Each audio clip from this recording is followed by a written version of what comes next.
The distress signal traveled through the endless darkness of space, bouncing between stars and planets like a desperate cry echoing through an empty canyon. On the beautiful world of Thalaxa, crystal towers that once sparkled like diamonds in the sunlight were now crumbling under enemy fire. Gardens that floated gracefully in the air, defying gravity through ancient alien technology, crashed to the ground in burning heaps. The Thalaxi people had never known war. For thousands of years they had lived in peace, creating art from living, light and growing food that tasted like music. Their cities hummed with gentle melodies, and their children played games that painted rainbows in the sky. They were a species that had evolved beyond violence, beyond the need for weapons or armies, but peace made them. Perfect victims. The Corvin hegemony had been watching them for months. These brutal conquerors moved through the galaxy like a plague, consuming entire civilizations and adding their resources to their growing empire. They had perfected the art of war over centuries, turning conquest into a precise science. Their ships were mobile fortresses, their soldiers were born killers, and their leaders viewed mercy as weakness. When the Corvin fleet arrived at Thalaxa, they didn't bother with negotiations or demands. They simply opened fire. Crystal cities, shattered like glass under their bombardment. Millions of innocent beings died in the first hour alone. The survivors huddled in underground shelters, listening to their world die above them. Elder Zelani, the oldest and wisest of the Thalaxi, managed to reach their planet's ancient communication array, with trembling hands that glowed faintly blue. With bioluminescence, she activated the emergency beacon. Her voice, normally as sweet as wind chimes, now carried the weight of desperation as she spoke into the transmitter. Please, anyone who receives this message, we need your help. We are the Thalaxi of the Andara system. Our world is being destroyed by invaders called the Corvins. Have no armies, no weapons, no way to defend ourselves. They have given us 1 day to surrender completely, or they will kill every living thing on our planet. We are a peaceful people who have never harmed anyone. If there is any species out there with the power to help us, please, we beg you, don't let our civilization die. The message shot out into space at the speed of light, carrying with it the last hope of an entire species, reached listening posts and communication networks across dozens of star systems. Advanced civilizations, with massive fleets and powerful weapons, received the plea for help. The response was always the same: silence. The Zenthari Council, a group of ancient beings who had ruled their sector for 10,000 years, held an emergency meeting. They listened to the message with their 6 ears and discussed it with their collective mind. This is unfortunate, they concluded, but the Corvin hegemony is too powerful. We cannot risk war with them over one small world. Eltarian Republic, famous for their golden ships and noble warriors, received the message during their parliament session. General Vexter stood before the assembly and explained the situation. Our intelligence reports show that the Corvins have over 300 warships in that system. We would need to commit our entire fleet, and even then, victory is uncertain. We cannot risk the lives of our people for strangers. One by one, every major power in the galaxy turned away. Some cited political concerns. Others claimed their forces were too far away to help in time. A few simply ignored the message entirely, pretending they had never received it. Meanwhile, on Earth, Captain Roy Martinez was finishing his night shift at the Deep Space Monitoring Station in Colorado. The coffee in his mug had gone cold hours ago as he monitored the endless stream of signals from across the galaxy. Most were routine transmissions, weather reports from colony worlds, or shipping manifests from cargo vessels.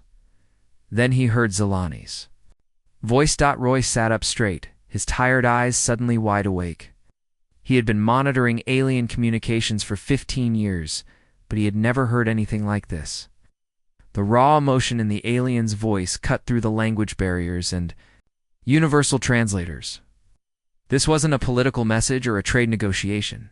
This was a death sentence being read to an entire species, without hesitation. Roy forwarded the message to Admiral Jake Coleman at Terra Command. Within minutes, Coleman was listening to the recording in his office, his weathered face growing darker with each word. Jake had served in 3 wars and had seen humanity's capacity for both cruelty and heroism. He knew that Earth was still considered a minor power by galactic standards, a young species that had barely begun to explore beyond their own solar system. But he also knew something that the other civilizations had forgotten. Sometimes being young meant being brave enough to do what others wouldn't. The Admiral called an emergency meeting with Earth's military leaders. They gathered in the war room, a dozen men and women who had spent their lives preparing for the day when humanity would face a threat from the stars. They had always assumed that threat would be coming for Earth. They'd never imagined they would be the ones answering someone else's call for help. The debate was brief. General Patricia Wells pointed out that they had no idea what kind of technology the Corvans possessed. Colonel Danny Foster mentioned that Earth's fleet had never been tested in large-scale combat. Commander Lisa Brooks worried about leaving Earth defenseless, but Admiral Coleman had already made up his mind. He looked around the room at his officers, men and women who had sworn to protect not just their planet, but the values it represented. "Gentlemen, ladies," he said quietly, "we've just received the first test of who humanity really is. Are we the kind of species that turns our back on genocide because it's inconvenient? Or are we the kind that picks a fight with monsters, even when the odds are against us?" The vote was unanimous. 20-6 hours after receiving the distress call, Admiral Coleman stood on the bridge of the battleship Defiance, watching as Earth's largest space fleet prepared for its first real war. 43 ships, carrying humanity's best and brightest, were about to jump into hyperspace toward a world they had never seen, to fight an enemy they knew nothing about, to save people they had never met. As the countdown reached 0 and the stars stretched into lines around them, Coleman smiled grimly. The galaxy was about to learn that humans had a very different definition of acceptable losses when innocent lives were at stake. The moment before humanity's fleet dropped out of hyperspace was like the calm before a thunderstorm.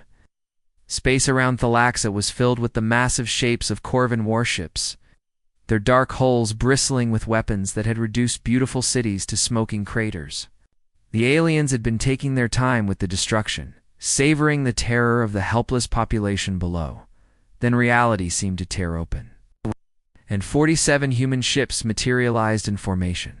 The human vessels looked nothing like the sleek, elegant designs favored by most galactic civilizations. Where other species built ships that looked like works of art, humans had created machines that looked like what they were, instruments of war. Every line was functional, every surface was armored, and every weapon was positioned for maximum effect. These ships had been designed by a species that had spent thousands of years perfecting the art of killing each other. And it showed. Commander. Beth Tyler stood on the bridge of the flagship Retribution, her hands clasped behind her back as she studied the tactical display. The screens showed a situation that would have made most military officers consider retreat. 200 Corvan ships versus 47 human vessels. On paper, it looked like suicide. But Beth had grown up reading about battles where humans had faced impossible odds. She knew about Thermopylae, where 300 Spartans held off an army of thousands. She knew about the Alamo, where a handful of defenders chose death over surrender. She knew about countless other moments when human beings had decided that some things were worth dying for, so reported Lieutenant Tom Wilson from the communications station, his voice steady despite the sweat beading on his forehead. "We're receiving multiple targeting locks from the Corvan fleet. They're powering up weapons." Beth nodded calmly. Below them, on the surface of Thalaxa, she could see the glow of fires where cities had once stood. The tactical display showed red dots marking areas where the Corvans were still bombing civilian targets.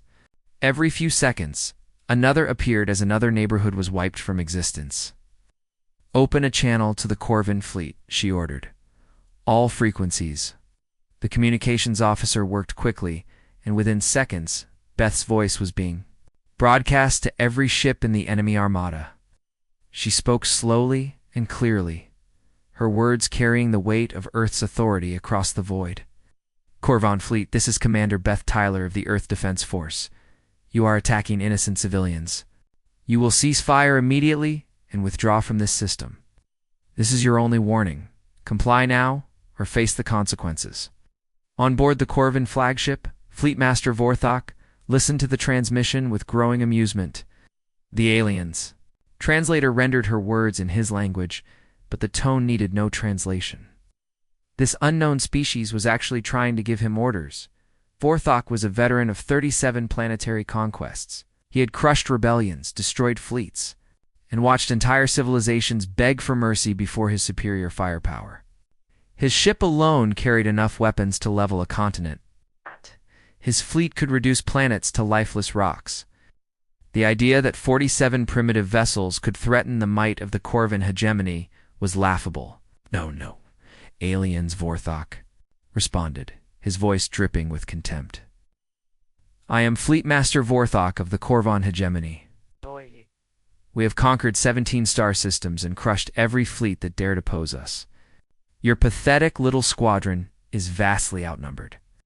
I suggest you retreat now, or you will share the fate of these weakling Thalaxi. The bridge of the Retribution fell silent as the aliens' response came through the speakers. Every human officer present understood what they had just heard. The Corvans weren't just refusing to stop their massacre, they were threatening to kill the rescue force as well. Beth closed her eyes for a moment. Thinking about the reports she had read during the journey here, the Corvans had a pattern, I think. Would arrive at a peaceful world, demand total surrender, then kill the population anyway. They kept slaves from conquered worlds, used them until they died, then moved on to find more victims. In 17 star systems, they had murdered billions of innocent beings. She opened her eyes and looked around the bridge at her crew. These men and women had volunteered for this mission knowing they might not return home. They had left behind families and friends on Earth to travel across the galaxy and fight monsters they had never seen. They were here because someone had asked for help, and humanity had decided to answer. Well, Beth said quietly, a cold smile spreading across her face, I guess diplomacy is off the table. She turned to her weapons officer. Colonel Ray Foster, you may fire when ready. Ray's fingers moved across his control panel with practiced precision. He had trained for this moment his entire career, but he had never imagined his first real combat would be defending aliens. He had never met against other aliens he had never seen. It didn't matter. Corvans were killers and killers. Needed to be stopped? All ships? This is Retribution, Ray announced over the fleet communication channel. Weapons free. Repeat. Weapons free. Target the ships that are bombing the surface first. The human fleet opened fire as one. The Corvans had expected a brief, one-sided battle. They had planned to destroy the human ships quickly and then continue their methodical destruction of the Thalaxi homeworld. What they got instead was their first lesson in human warfare. Human weapons were different from what the Corvans were used to. Where most galactic civilizations used energy weapons that were precise and clean, humans had developed kinetic weapons that hit like sledgehammers. Railguns accelerated metal slugs to incredible speeds, turning them into devastating projectiles that could punch through the heaviest armor. Missile swarms overwhelmed enemy defenses with sheer numbers. But it wasn't just the weapons that were different. It was how the humans used them. The Corvan way of fighting was orderly and predictable. Ships formed neat formations, exchanged fire at respectful distances, and followed ancient military traditions that emphasized honor and glory. It was warfare as a formal dance, with rules that both sides understood and followed. The humans threw those rules out the nearest airlock. Human ships moved in seemingly random patterns, using their smaller size and superior maneuverability to avoid enemy fire while closing point-blank range. They concentrated their fire on single targets, overwhelming enemy shields with coordinated strikes. They used their own ships as shields to protect damaged vessels, rotating fresh units into the fight while injured ships fell back to regroup. Within the first 5 minutes of battle, 3 Corvan ships had been destroyed and 7 more were badly damaged. The human fleet had taken hits, but every ship was still fighting. Fleetmaster Vorthok stared at his tactical display in growing confusion and anger. This wasn't how space battles were supposed to go. These primitive aliens were fighting like savages, ignoring every established rule of civilized warfare. All ships, he broadcast to his fleet, focus fire on their flagship. kill their commander, and they will surrender. But as dozens of Corvin ships turned their weapons toward the retribution, they discovered another unpleasant truth about human military doctrine. Beth Tyler wasn't hiding in the back of the formation like most fleet commanders. She was leading from the front, her ship taking the heaviest fire while continuing to coordinate the battle. The retribution shuddered under enemy fire, her shields flaring as energy weapons struck her hull. Sparks flew from damaged control panels, and the smell of burned electronics filled the bridge. "All breach on Deck 7, reported the damage control officer. We're venting atmosphere. Seal it off," Beth ordered calmly. "Weapons. Target that heavy cruiser at bearing 270. All batteries." The human flagship's guns spoke again, and another Corvin ship died in a ball of fire.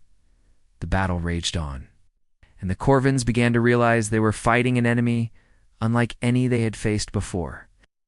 These humans didn't fight for glory or conquest. They fought with the cold fury of beings who had seen too much evil to tolerate any more of it, and they were winning. The Corvin military had dominated the galaxy for centuries using a simple formula: overwhelming firepower combined with traditional battle tactics. Their commanders had studied at prestigious war academies where they learned about honor, proper, formation flying, and the ancient rules of civilized combat. They believed warfare was an art form, with established patterns that both sides should follow. The humans had learned warfare in a very different school. Captain Doug Mitchell piloted his fighter through a storm of enemy fire, his small craft dancing between plasma bolts that could have vaporized him instantly. Behind him, 23 other human pilots followed his lead, their fighters moving in patterns that would have seemed impossible to Corvin observers. Our Corvin fighters flew in neat, predictable formations. The humans swarmed like a pack of wolves hunting prey. "Listen up, people." Doug's voice crackled through the squadron's communication channel as he rolled his fighter to avoid another blast. "These alien scumbags have been bombing schools and hospitals for the past 6 hours. I don't want to hear about taking prisoners or fighting fair. We end this fast, and we end this hard." The human fighters split into 3 groups, each one attacking from a different angle. This wasn't the organized, honorable combat that Corvin officers had trained for. This was chaos, violence, fury, all rolled into one devastating package. Lieutenant Amy Clark dove her fighter straight toward a Corvin battleship, her weapons blazing. The massive enemy vessel tried to track her with its defensive guns, but she was too small and too fast. She slipped through their defenses like a needle through cloth and planted her entire payload of missiles directly into their engine bay. "That's for the kids you killed," she whispered as the enemy ship exploded behind her. Meanwhile, the larger human ships were demonstrating their own version of unconventional warfare. Commander Rick Davis commanded the destroyer Phoenix, a ship that was barely 1/10 the size of the Corvin heavy cruiser bearing down on him. By every rule of space combat, Davis should have retreated or surrendered. Instead, he ordered his ship to charge directly at the enemy vessel. "Sir," his tactical officer called out, sweat running down his face, "that ship outguns us 20-1. We can't win a direct confrontation."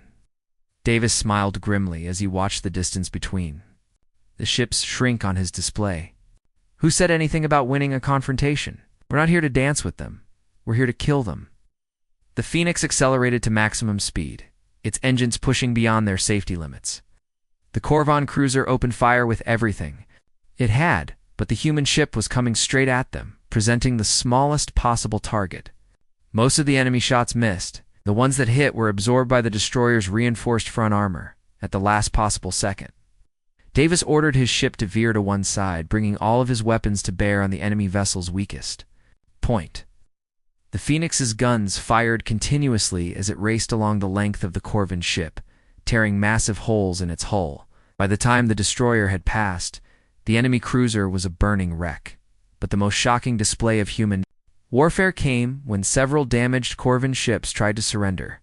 In civilized galactic warfare, disabled vessels were usually captured intact, their crews taken prisoner and treated according to established protocols.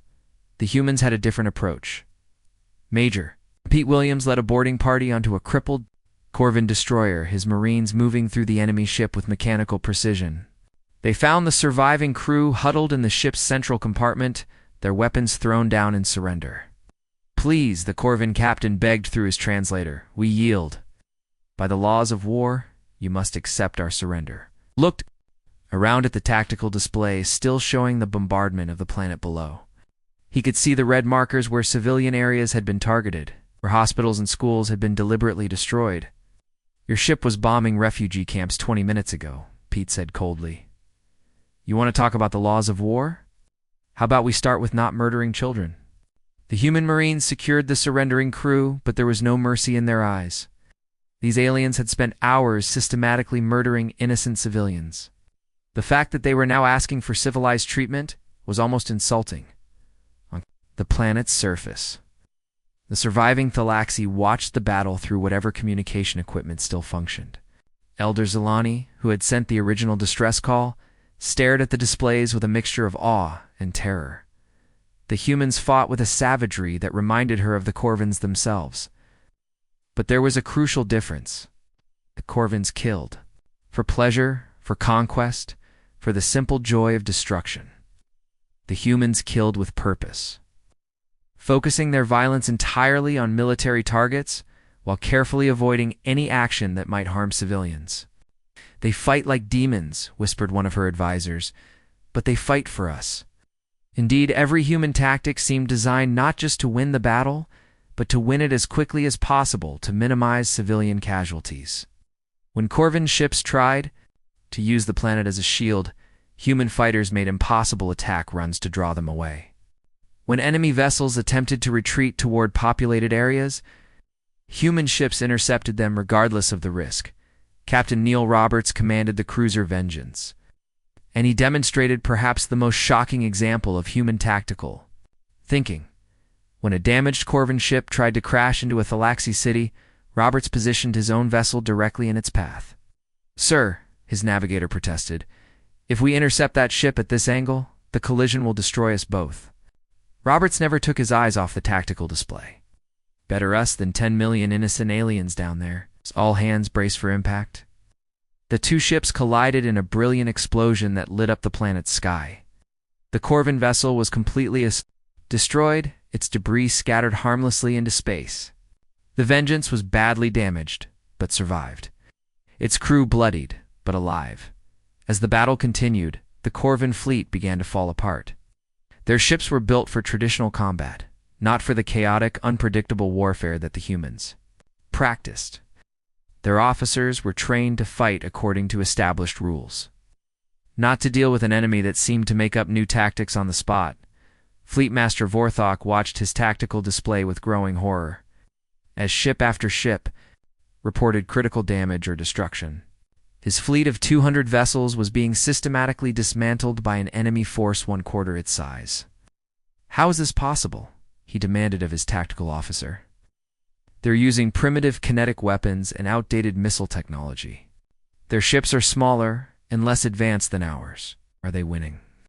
His officer, a veteran of many campaigns, studied the battle data with confusion. "Sir, I don't understand their strategy. They're not following any recognized combat doctrine. They attack from multiple angles simultaneously. They use their own ships as weapons, and they seem willing to sacrifice themselves to complete their objectives. It's not civilized warfare." Vorthok was beginning to understand that civilization might be exactly the problem. His forces had grown comfortable fighting enemies who followed the same rules they did, who fought with honor and restraint. The humans had no such limitations. These aliens fought like the universe itself was at stake, like every battle was a fight for survival. They showed no fear, no hesitation, and absolutely no mercy for anyone who threatened innocent life. As another of his heavy cruisers exploded under concentrated human fire, Vorthok made a decision that would have been unthinkable an hour earlier. All ships, he broadcast to his remaining fleet, tactical withdrawal. Repeat, tactical withdrawal. You're leaving this system immediately. But as his ships began to retreat, Vorthok noticed something that sent ice through his veins. The human ships weren't letting them go. They were pursuing, hunting down fleeing vessels and destroying them one by one. These weren't just soldiers. They were exterminators, and they had decided that the Corvin fleet was a pest that needed to be completely eliminated. The retreat became a rout, and the rout became a massacre. By the time it was over, 60 Corvin ships had been destroyed, and another 30 were so badly damaged they would never fight again. The humans had lost exactly 3 ships. As Fleet Master Vorthex's damaged flagship limped away from the battle, he realized that the galaxy had just changed forever. A new predator had entered the cosmic food chain, and it had just announced its presence by savaging one of the most powerful military forces in known space. The humans hadn't just won a battle. They had sent a message that would echo across every star system. There was now a species in the galaxy that considered genocide a personal insult. They were perfectly willing to go to war over it. Fleet Master Vorthex's pride had been shattered along with most of his fleet, but he wasn't ready to accept complete defeat. As his remaining ships limped away from the Thalaxi system, he watched the human vessels through his rear sensors. The aliens weren't pursuing aggressively, seemingly content to let the Corvin survivors escape. That gave Vorthok an idea. Terrible, desperate idea that would prove to be his species' final mistake. "Communications," he barked to his surviving bridge crew. "Patch me through to all remaining ships." The few dozen vessels that had survived the battle were scattered across space, their crews licking their wounds and trying to process what had just happened. They had never been defeated so completely, so thoroughly humiliated by an inferior force. "Listen carefully." Vorthok's voice carried across the fleet channels, thick with rage and wounded pride. "We cannot return home as failures. The High Command will have us executed for losing so many ships to primitive aliens. But we can still salvage something from this disaster." On his tactical display, Vorthok could see dozens of small ships fleeing the Thalaxi system, civilian transports packed with refugees, medical ships carrying the wounded, supply vessels loaded with the few possessions that survivors had managed to save from their burning world. "Target the fleeing civilian ships," Vorthok ordered, his voice cold and calculating. "If we cannot conquer this system, we can at least deny the humans their victory. Kill the refugees. Show the galaxy that no one defies the Corvan hegemony without consequences." His officers hesitated.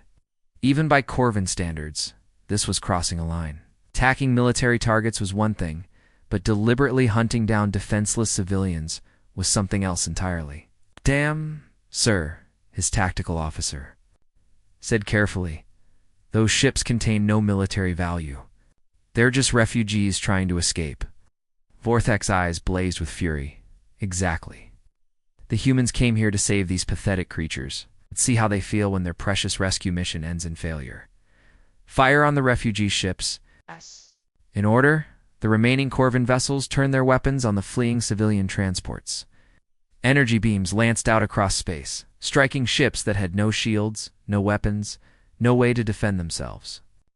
Thousands of Thalaxi, who had survived the bombardment of their homeworld, died in seconds as their evacuation ships exploded around them. Aboard the human flagship Retribution, Admiral Jake Thompson was coordinating relief efforts when Lieutenant Chris Peterson burst onto the bridge, his face pale with shock. "Sir," Peterson stammered, "the Corvins are attacking civilian ships. They're targeting refugees, medical transports, supply vessels, everything that's trying to evacuate the system." Thompson turned slowly from the tactical display where he had been organizing humanitarian aid. For a moment, his expression didn't change at all. But everyone on the bridge could feel something shift in the atmosphere, like the moment before. "Lightning strikes. Confirmed." Thompson asked, his voice deadly quiet. "Yes, sir. We have visual confirmation. They've already destroyed 6 refugee transports. Estimated casualties are in the thousands." Thompson nodded once, then walked to his command chair with deliberate steps. He sat down and looked around the bridge at his officers, men and women who had volunteered to travel across the galaxy to help strangers in need. "Signal all ships," Thompson said, his words carrying across the fleet like a death sentence. "Maximum combat readiness, all weapon systems online." Colonel Frank Davis prepared the Marines for extended operations. Commander Beth Hayes, who had led the fleet's initial assault, looked up from her station with confusion.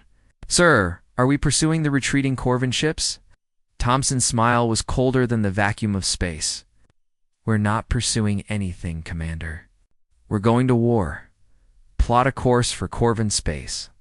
All of it, Admiral Hayes said carefully. Shouldn't we contact Earth for authorization? We're talking about invading another species' territory.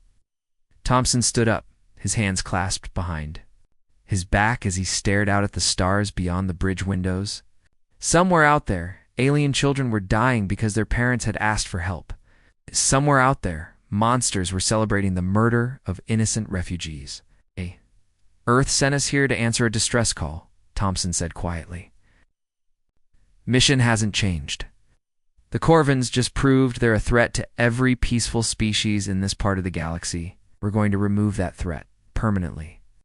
The human fleet regrouped quickly, their ships forming into attack formations as they prepared to hunt down the fleeing Corvin survivors. But Thompson had no intention of stopping there. Intelligence reports had identified the locations of major Corvin military bases, shipyards, and command centers throughout their territory. The humans were going to visit all of them. The first target was a Corvin military outpost 3 systems away from Thalaxa. The base commander, General Crickstall, received panicked reports from the survivors of Vorthek's fleet about the human attack. But like most Corvin officers, he couldn't believe that such a small force could pose a real threat. 40 ships. Crickstall laughed when he heard the numbers. I have over 100 vessels at this base alone. Let these primitive aliens come. We'll show them what real military power looks like. The humans arrived 6 hours later. The battle lasted exactly 17 minutes. Colonel Nancy Davis led the assault on the base's command center, her Marines moving through the Corvon stations with terrifying efficiency. These weren't the confused, frightened aliens who had been caught off guard at Thalaxa. These were enemy soldiers on their own territory, fighting to defend their homes and families. It didn't matter. The humans cut through them like a knife through paper. Remember what you saw in those refugee ships? Nancy's voice carried through her squad's communication channels as they breached another defensive position. Remember those civilian transports burning in space?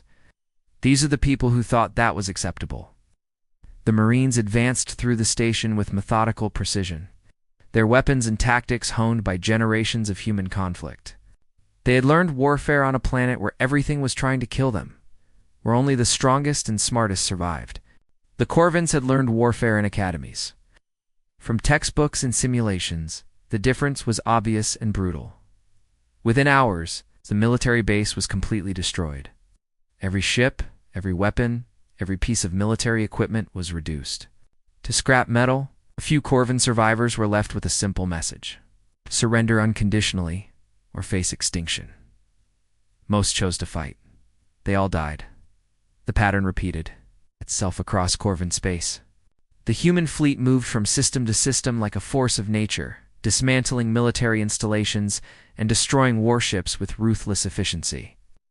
At each location they offered the same terms: immediate surrender and dismantling of all military forces or total destruction. Some bases tried to negotiate. Others attempted to flee. Few even tried to use civilian populations as human shields, threatening to destroy their own cities if the humans attacked. The human response was always the same: complete annihilation of military targets while carefully avoiding civilian casualties, even when it put their own forces at greater risk. Major Tony Rodriguez led an assault on the Corvin naval yards at Vex Prime, where dozens of new warships were under construction. The facility was protected by massive defensive systems and garrisoned by elite troops who had never known defeat. Listen up, people, Rodriguez told his assault teams as they prepared for the attack. Intelligence says there are civilian workers in those shipyards. Construction crews, engineers, maintenance staff. They're not military targets. Anyone who hurts a non-combatant answers to me personally. The attack was a masterpiece of precision warfare. Human forces struck the military targets with overwhelming force while carefully avoiding areas where civilians might be present. When Corvin defenders tried to use worker areas as cover, human troops risked their own lives to flush them out without harming innocents. By the time the smoke cleared, Corvin naval yards were nothing but twisted metal. Their fleet would never recover from the loss of their primary construction facilities. As news of the human advance spread through Corvin space, panic began to set in. Military commanders who had spent centuries terrorizing weaker species suddenly found themselves facing an enemy that seemed unstoppable. Worse, the humans weren't interested in conquest or negotiation. They were methodically destroying every piece of Corvan military power they could find. Fleet Master Vorthok, the fool whose attack on refugee ships had triggered this campaign of vengeance, was finally cornered at a remote military station near the edge of Corvan territory. His remaining ships were damaged and low on supplies, his crew demoralized by months of running from an enemy that never seemed to tire. When the human fleet arrived, Vorthok tried one last, desperate gambit. He broadcast a message offering to surrender in exchange for safe passage to neutral space. Admiral Thompson's response was broadcast to every ship in both fleets. You targeted refugee ships. You murdered children who were fleeing their burning homes.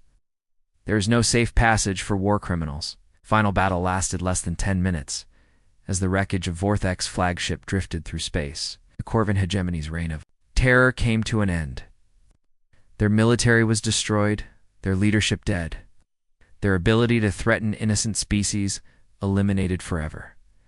The humans had kept their promise. They had answered a distress call, and they had made sure that no one would ever need to make a similar call about the Corvans again. The silence that followed the destruction of the last Corvan military base was deafening. For 18 days, the galaxy had watched in stunned amazement as humanity systematically dismantled one of the most feared military powers in known space. What had begun as a simple rescue mission had evolved into something much larger: the complete elimination of a genocidal empire. On Thalaxa, the surviving population emerged from their underground shelters to find human ships in orbit. There, crews working around the clock to provide medical aid and supplies. Dr. Patricia Wells, a trauma surgeon from Chicago, set up field hospitals in the ruins of what had once been beautiful crystal cities. She worked alongside Thalaxi doctors, treating injuries that ranged from burns to radiation poisoning. I've never seen anything like their physiology, she explained to her team as they prepared for another surgery. Their bones are made of some kind of crystalline structure, and their blood actually glows. But pain is pain, regardless of what planet you're from. Ow. The humans who had fought like demons in space now moved among the wounded with gentle hands and kind voices. Children, who had lost their families, found themselves comforted by soldiers who couldn't even speak their language, but somehow understood their tears.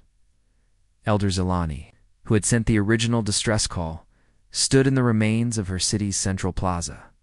Around her, human engineers worked alongside Thalaxi survivors to clear debris and restore basic services. The contrast was striking. Beings from a world so violent it was considered uninhabitable by galactic standards, working patiently to heal a world they had never seen before.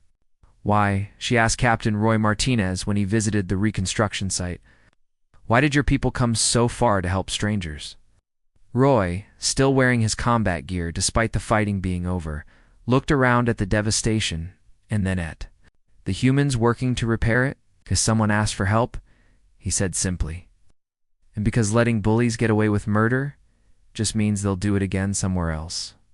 Word of the Corvan defeat spread throughout the galaxy at light speed. On 14 different worlds, enslaved populations who had served the hegemony for generations suddenly found their chains broken.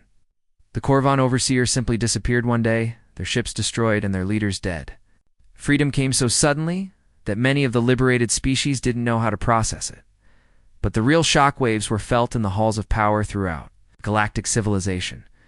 The Zenthari Council, whose ancient wisdom had deemed the Thalaxi situation regrettably outside our jurisdiction, held emergency sessions as they tried to understand what had just happened. For 10,000 years, they had maintained order through careful diplomacy and measured responses to crises. The idea that a species could simply decide to go to war and completely annihilate an enemy in less than 3 weeks was almost incomprehensible. To them, these humans, Council Elder Vexthera said during one closed session, they don't follow any of the established protocols for interstellar conflict. They don't negotiate, they don't compromise, and they apparently don't recognize any authority higher than their own moral code. The Altarian Republic, whose golden ships and noble warriors had been too strategically committed to help the Thalaxi, found themselves reassessing their entire military doctrine. General Korthful, who had advised against intervention, stared at tactical reports that seemed impossible to believe. They destroyed over 400 Corvan vessels with a fleet of less than 50 ships, he told the Republican Senate. Their casualty ratios are unlike anything in recorded military history. Either their technology is far more advanced than we believed, or their approach to warfare is fundamentally different from ours. The truth was both simpler and more terrifying than most galactic civilizations wanted to admit. The humans weren't necessarily more advanced than their neighbors. They were just more willing to pay the price that victory required. 3 months after the end of the Corvan War, Ambassador Greg Stone stood before the Galactic Council for Humanity's first official diplomatic contact with the greater galactic community. The massive chamber fell silent as he approached the speaking platform. Hundreds of alien eyes studying this representative of the species that had just rewritten the rules of interstellar politics. The Thalaxi representative, Ambassador Thyalara, rose first. Her crystalline body still bore scars from the bombardment of her homeworld, but her voice was strong and clear. The Thalaxi people owe a debt that can never be repaid, she said. You traveled across the galaxy to answer our call for help when no one else would. You sacrificed your own people to save ours. Name your price, and if it is within our power, you shall have it. Similar offers came from the 14 liberated species. The Valtheri offered their advanced medical technology. The Zephyrians promised rare minerals from their mining worlds. The Nextall offered to share their knowledge of hyperspace engineering. Greg listened to each offer with polite attention, then stood to address the assembly. The chamber fell completely silent, every being present hanging on his words. Earth appreciates these generous offers, he began, his voice carrying clearly through the universal translators. But we didn't come to Thalaxi space looking for payment or profit. We came because someone asked for help, and we believe that's what civilized beings do for each other. He paused, looking around at the assembled representatives of dozens of different species. Some were ancient civilizations that had ruled the stars when humanity was still discovering fire. Others were young nations still finding their place in the galactic community. All of them were trying to understand what the humans wanted. We ask for only 2 things, Greg continued. First, a seat at this council so that Earth can participate in the decisions that affect all our peoples. Second, we want a guarantee that the next time someone sends out a distress call like the one we received from Thalaxa, it won't be ignored. The request sparked immediate debate. Some council members worried about setting a precedent that could lead to endless interventions in local conflicts. Others questioned whether humans could be trusted with the responsibility they were claiming for themselves. But the liberated species had no doubts. One by one, they stood to support Earth's membership in the council. The Thalaxi ambassadors' words carried particular weight. These beings traveled across the galaxy to fight monsters they had never seen, to save people they had never met, with no promise of reward or recognition. If that doesn't qualify them for a voice in galactic affairs, then this council has lost its way. The vote was unanimous, as the session adjourned and the various ambassadors began filing out of the chamber. Conversations buzzed with speculation about what this meant for the future. Humans had just announced their intention to become the galaxy's self-appointed police force. They had demonstrated both the will and the ability to back up that claim with overwhelming force. Some species saw this as the dawn of a new era of peace and security. Others worried about the implications of having such a militaristic species taking an active role in galactic affairs. But everyone agreed on one thing. The universe had changed forever.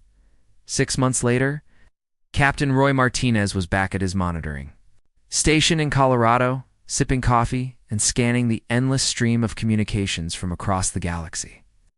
The routine was familiar, but everything else had changed. Earth now had diplomatic relations with dozens of alien species. Trade agreements were being negotiated, and human ships patrolled space lanes that had been plagued by pirates for generations. Then he heard it, another distress call, faint and desperate, coming from the Vega sector. This is Captain Jennifer Hayes of the merchant vessel New Hope. The transmission crackled through static. "We are under attack by raiders. They've already destroyed 2 other ships in our convoy. Please, if anyone can hear this, we need help." Roy set down his coffee and reached for his communications panel, a familiar smile spreading across his face.